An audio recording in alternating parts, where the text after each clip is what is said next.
जबडक हवामान अभ्यासक मुक्काम पोस्ट गुळी धामणगाव तालुका शिरोळ जिल्हा परभणी। आज आहे 5 एप्रिल 2024। 5 एप्रिल 2024 आजपासून सर्व शेतकऱ्यांसाठी सतर्कतेचा एक अंदाज देत आहे। सर्व शेतकऱ्याला सांगू इच्छितो की राज्यामध्ये आता हळद काढणी चालू आहे, हळद शिजणं चालू आहे, कांदा काढणी चालू आहे, तसेच गहू काढणी चालू आहे, हरभरा देखील काढणी चालू आहे। त्याच्यामुळे सर्व शेतकऱ्यांनी हा अंदाज लक्षात घ्यायचा। म्हणजे राज्यामध्ये 8 एप्रिल ते जवळपास 13 एप्रिल दरम्यान राज्यामध्ये एक अवकाळी पाऊस येणार आहे, काही ठिकाणी गारपीट होणार आहे, काही ठिकाणी वारा सुटणारे पाऊस येणार आहे, म्हणून सतर्कतेचा इशारा म्हणून हे अंदाज देत आहे।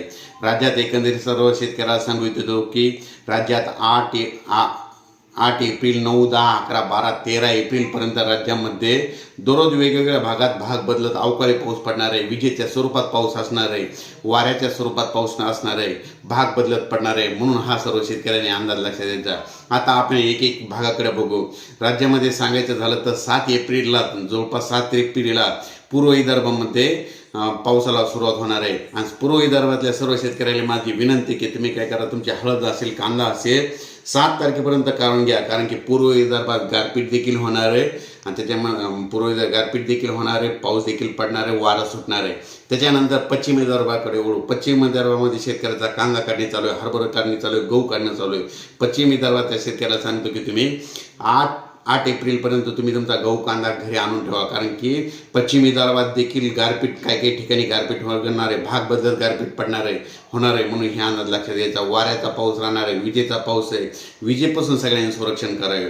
त्याच्यानंतर आपण वळू मराठवाड्याकडे। मराठवाड्यात देखील 9, 10, 11च्या दरम्यान परत एक दिवस सगळीकडे पाऊस येऊन जाणार आहे, मध्ये वेगवेगळ्या भागात पडणार आहे, सर्व दूर नसणार आहे, पण अवकाळीचा झटका बसणार आहे, काहीच्या कांदा आहे, म्हणून सर्व शेतकऱ्यांनी मराठवाड्यातल्या शेतकऱ्यांनी हा अंदाज लक्षात घ्या।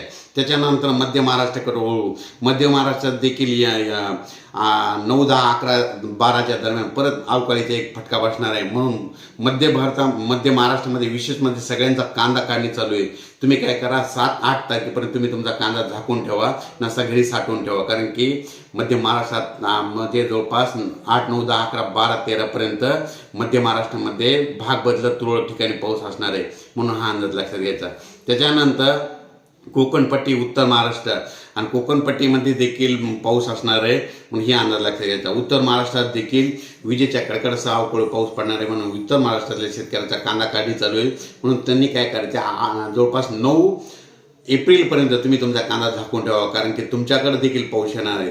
दररोज राज्यामध्ये वेगवेगळ्या भागात पाऊस येणार आहे, म्हणून माझी सर्व शेतकऱ्याला विनंती आहे, राज्यामध्ये हे अवकाळी मोठा गारपिटीचा पाऊस असणार आहे, वाऱ्याचा पाऊस असणार आहे, म्हणून हा अंदाज लक्षात घ्यायचा। अचानक वातावरणात बदल झाला तर परत एक मेसेज दिला जाईल। धन्यवाद।